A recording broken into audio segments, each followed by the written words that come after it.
Well, hello everyone. Here we are halfway through the month of January, and this is another episode of the Tea Timbits podcast. I am Andy. Hello, everybody, and I am your other host, Scott, coming to you from the deep, cold, snowy Toronto, as it is in the middle of January. I love it. Best time of year, I think. Best time of year. Took my daughter out to this. This is the Tea and Timbits podcast, where we focus on global perspectives on business development to help you prosper. And sometimes we get to do it in the snow, and that's fantastic. I love the snow. Thank you for finishing our opening there. I was just saying that yes, the winter is fun. I took my daughter out into the snow with her friend last night. I just let them play while I was kind of walking the perimeter of the park and feeling very good about it until the sun went down, and then the temperature dropped that much more, and I could not get the cold out of my bones when I got back into the house last night. It was just stayed with me right into bedtime. How cold has it been? Celsius, it's been as cold as about -18. Yeah. That's when the snow gets nice and crisp, isn't it? Yeah. And if you get the clear days with it, yeah. It squeaks when you stand on it. Yeah, that's right. And the crystals in the air and stuff is lovely. Yeah. Brilliant. But we do have a good snow covering at the moment, and in the heart of the city in Toronto, that's actually not always common. So the surrounding areas have tons, but we have just enough for the kids to be distracted and enjoy it. Superb. Well, today we are talking about communicating for change. And before we get into that, Scott, I think you might have one or two stories for us, but only one for this show, if you don't mind. And it has nothing to do with squeaky snow. Thank you, Andy. Yeah, it's been a sort of very fast and furious start to the new year on the business front here. Lots of projects kicking off, lots of new initiatives starting, and a recent project kickoff sort of got me thinking about what it means to both ask if the plan is understood, but also agree that you understand the plan, right? So I know we've talked about accountability and that sort of contract, so I do always try to think about it from both angles.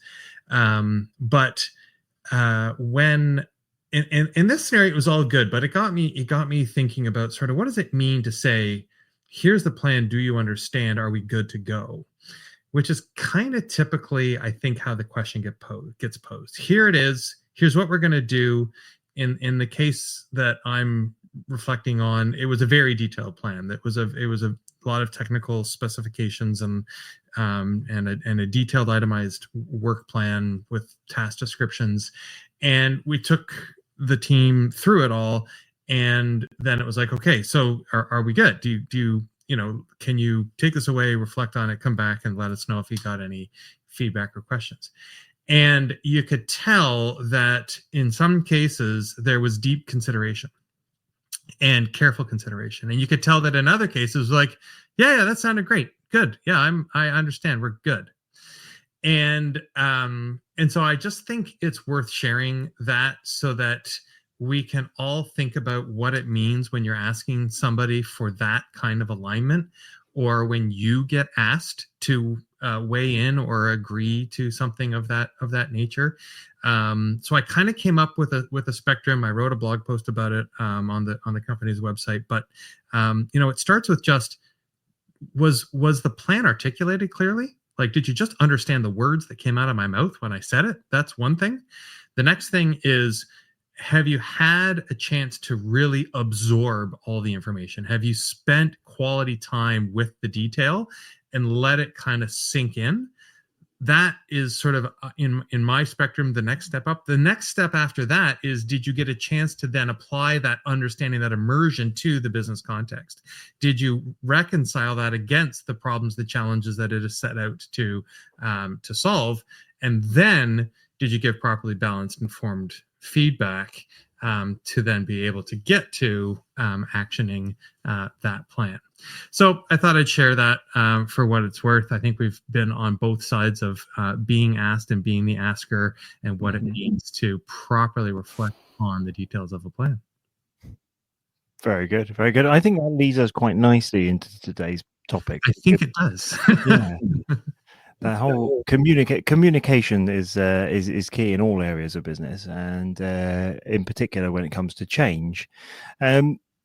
What would be your desired outcome from today's topic, Scott?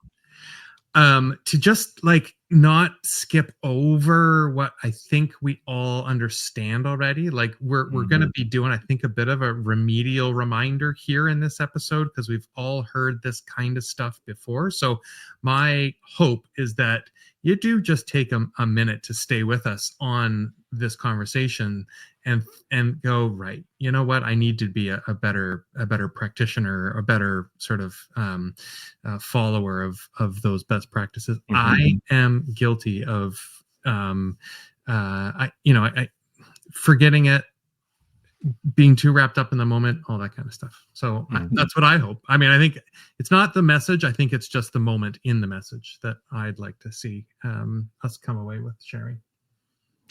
Makes a lot of sense. Makes a lot of sense. If we go straight into it, what would you say are a couple of the more common communication pitfalls that people fall into when starting a change process?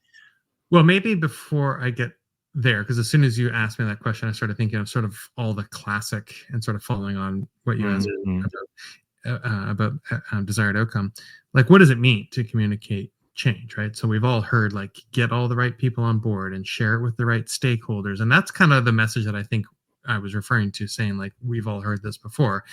And then I think it's also important to make sure that it is digestible and relevant. And it doesn't necessarily have a positive impact on everybody that's involved. You need to sort of think about that. And then I think also we're better at doing this for the clients that pay us to guide them through this process than we are for ourselves. So that's always the way. Yeah. Don't let down your own best practices because you're doing it for yourself in those moments as well. So I don't know. Now circling back to the question, like, where do I think some of the pitfalls happen? To delay addressing that question one more moment, do you think there's any other elements of communicating change that I didn't sort of include in that summary? I think your summary there is essentially, the why, the how, and the what's in it for them. It's the three key areas essentially that have to be there in order to have that effective communication. But one big thing that I think you picked up on there, which is essential, is that forgetting to do for yourself what you're able to do and often do for others. It's taking that step back and looking at yourself as if you were a client and treating yourself as if you were a client and handling that in your own business. I think when it comes to the communicating, it's finding that balance, isn't it, really, between too much information and too little information.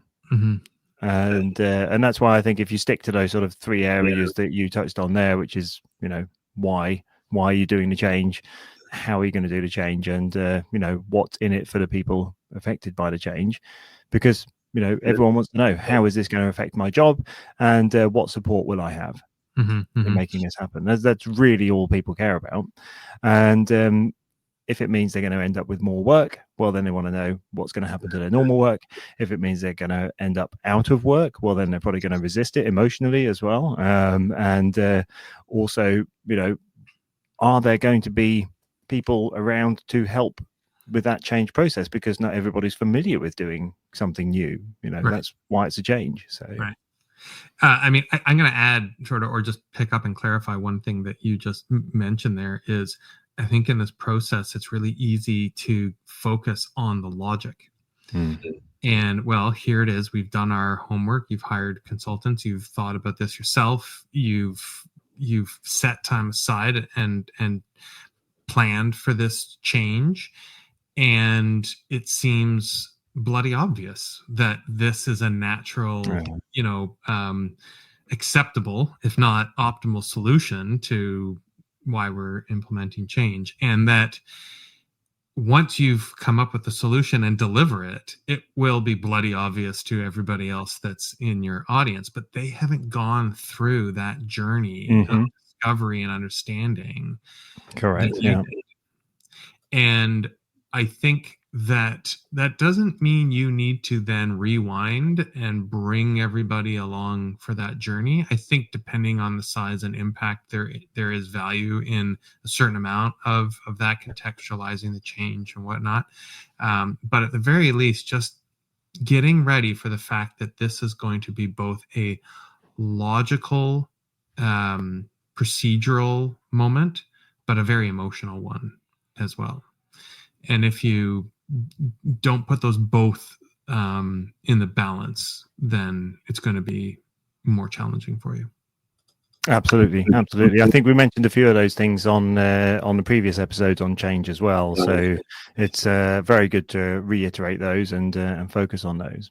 Yeah. If we circle back a little bit to some of the common pitfalls that that can occur during that change communication, I touched on one of them there, which is the too much information, overloading people with information. But perhaps by contrast, then under communicating is another one. As you've kind of suggested there as well, is that for the leadership team and those involved in development of the change process, they already know all these things. They've already answered all these questions. They've been through that emotional journey, but nobody else has. And so they're approaching it at a very different place as, anyone else. So I think being aware of that, and also, I think I touched on it as well. The failing to ignore, or not failing to ignore, but ignoring the emotional reactions that can come up as a result of implementing this change and introducing it to people. Dismissing those is a very bad idea. Yeah, I think there's something in here about pacing and timing and giving room and space to get the team and the stakeholders at least not necessarily aligned, but just engaged, I guess. Like back to my story, like to comprehend like what this all means. And if you just kind of go, boom, here it is, and it's clear and it's good, and we've tested it, the idea with our committee or whatever, you need to roll it out in a I think I said it off top, like in a digestible way. And that involves like, restating the challenge or the opportunity. Like, what led us to this moment? We all know what it is. That's why we're here. But wait a minute, let's talk about it for a second. Like, let's just put it out there at the beginning and make sure that everybody remembers, oh yeah, right, we're solving for that. Because otherwise people start sort of imagining their own scenarios, or they're not imagined, like remembering, recalling, reflecting on, that aren't necessarily strongly correlated with the core objective of why you're taking on the change. So I think that, in my mind, is one of the biggest mistakes, pitfalls, is going at too fast a pace. So you still need to do all the right amount of over/under communicating and watching out for that. But then there's also the pace at which you deliver the information and let it digest. And some people are good at sitting with the plan and rationalizing it and comprehending all of it. And some need visuals and conversation and reflection and discussion. So being aware of the different personalities, profiles of the people that are involved in this can help, I think, as well. Absolutely. No, I couldn't agree more. And I think, this is exactly some of the things that you mentioned at the beginning as well about the repetition, repeating that message, start communicating as early as you can, and just providing those regular updates. Like you said, I don't know, town hall meetings, emails, memos, infographics, timelines, because everybody's different, as you say. And so they'll have been told the information in 4 different ways, and then suddenly they'll see an infographic and go, oh, I get it now. Yeah. Mm-hmm. And other people will see all the infographics and things like that, and it will only be in a town hall meeting that they'll actually go, now I get it. Well, so it's different. Yeah. And I think it's also about making it clear what you need people to do with the information that you're delivering along the way. What I've seen is you share a thought or an idea, and some people will take it as a fully baked, actionable. Yeah. You got to have your feedback loops, haven't you? You got to make sure that there is that communication. Yeah. And you're like, whoa, hold on. That was just like a confidently articulated idea. It didn't mean go and change the way you're doing it yet. Like we're not there yet. But some people, those project managers, those action-oriented leaders, they're going to start thinking about what they need to do and how it's going to and they're going to try and get ahead of it. But that's good at a certain point in the process, but not necessarily in earlier stages. No, that's right. Or and I think as well on that communication. Sorry. Yeah. We're both so excited and enthusiastic about this topic. It's great. But again, I think the key is as well to remember to measure that effectiveness of the communication, getting that feedback from the employees and the people affected by it. Do you have enough information? Do you understand what's going on? Do you understand your role in it? Are you getting the necessary support? Is there something we can do different? Are we going down the right path? What are your concerns? Just making sure that is part of that change process, because then people do feel more involved in it. And if they feel more involved in it, they're more likely to embrace it, and then it's more likely to be a success, in my experience. Couldn't have said it better. There you go. I think we've both been saying pretty much the same thing from a different angle the whole time, but it's great. It's good. Yeah. Any more thoughts on this one, or do you want to conclude this episode and save some other little bits for the rest of it? Yeah, I think in terms of like the core concept here, communicating change in our, we've covered the bases here. It really is just about those sort of fundamentals, and again, coming back to what I said off the top. Probably we all know all of these things, but hopefully anybody that's spent the time to listen to us here today just kind of goes, oh yeah, I could do that better. Oh yeah, maybe that would be a good thing to think more about or implement more strongly. Yeah, and that's why I enjoy doing these episodes as well, because for me it's it's a refresher all the time that I have to think about it to one of the best ways of learning and reinforcing skills that you already have is by teaching them to others. So, when you say we're going to do these episodes, then I have to go away and start thinking about, okay, so I know what I'm doing. Now, how do I communicate that? How do I discuss that with other people? And that's exactly the same with people in the change management process. You've got to make sure that you can figure out a way to communicate it with other people, not just yourself. So, yeah. There you go. Well, if you've enjoyed this episode or any of the other episodes that you've listened to, because we're sure that you're avid fans, but if you are new to us and you're not an avid fan yet, go to teaandtimbits.com, listen to some old episodes, and become an avid fan, and get in touch with us at any of the communication ways that are on there. And also, you can get in touch with us as well and have a chat, share your opinions, and do anything you like with that information that's available there, and hopefully become really effective at your jobs and everyone else's jobs too. Thanks for closing it out, Andy. Thanks, everybody.